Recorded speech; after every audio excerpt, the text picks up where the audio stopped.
तो पंचो, आज की पंचायत क्यों बुलाई गई है, बता। राम राम पंचो। राम साहब।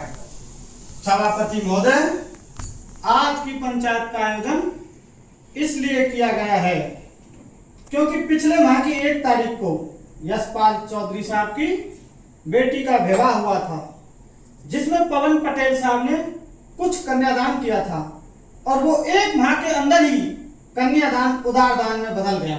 ये कैसे संभव हुआ, बताइए सभापति महोदय, बताइए। सभापति महोदय, मैं यशपाल चौधरी। पहले जब मेरी बेटियों का विवाह हुआ तो आपने पंचायतें बुलाई और अब विवाह हो चुका है तो आप कन्यादान को लेकर इतने परेशान क्यों रही? बताइए सभापति महोदय, मुझे बताइए। सभापति महोदय, आप कन्यादान को कन्यादान ना समझकर उदारदान क्यों समझते हो? आखिर ये बोझ है क्या? बताओ सभापति महोदय, बताओ। सभापति महोदय, मैं इस गांव की पंचायतों से तंग आ गया हूँ। क्या सारे समाज की सुधारने की शुरुआत मेरे परिवार से होगी? बताइए।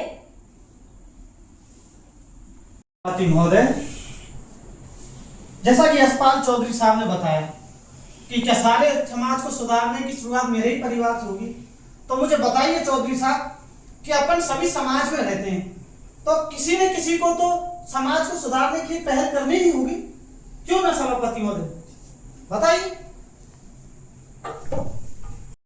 राम राम भैया।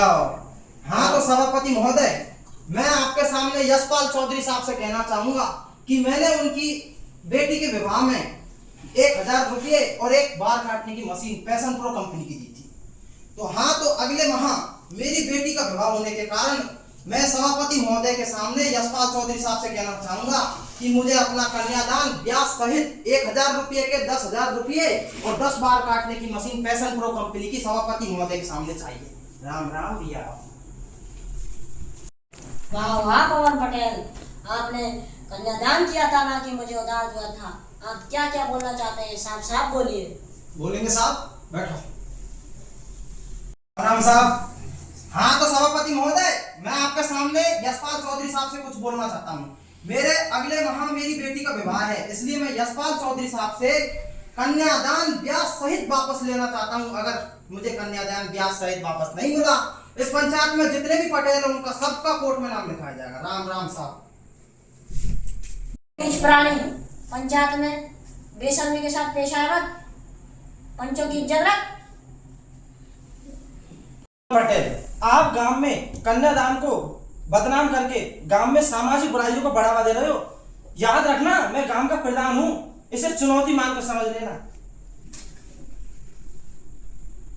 हाँ तो प्रधान साहब, माए भी हल्के में मत लो, हमारी भी ऊपर तक सीएम से जानकारी है, सभापति तक हिलवा रख दूंगा साहब। हाँ तो पवन पटेल, इस गांव में सीएम पीएम रहने नहीं आएंगे, इस गांव में पंचों की चलेगी, सिर्फ और सिर्फ पंचों की। याद रखना इसकी हो। हाँ, हमारा कन्यादान 10,000 रुपया और एक बार काटने की मशीन के बदले 10 बार काटने की मशीन। मैं आपको फिर भी कह रहा हूँ कि कन्यादान को बदनाम मत कीजिए, इससे सामाजिक बुराइयों को बढ़ावा दे रहे हो। धन्यवाद साहब। राम राम। राम राम।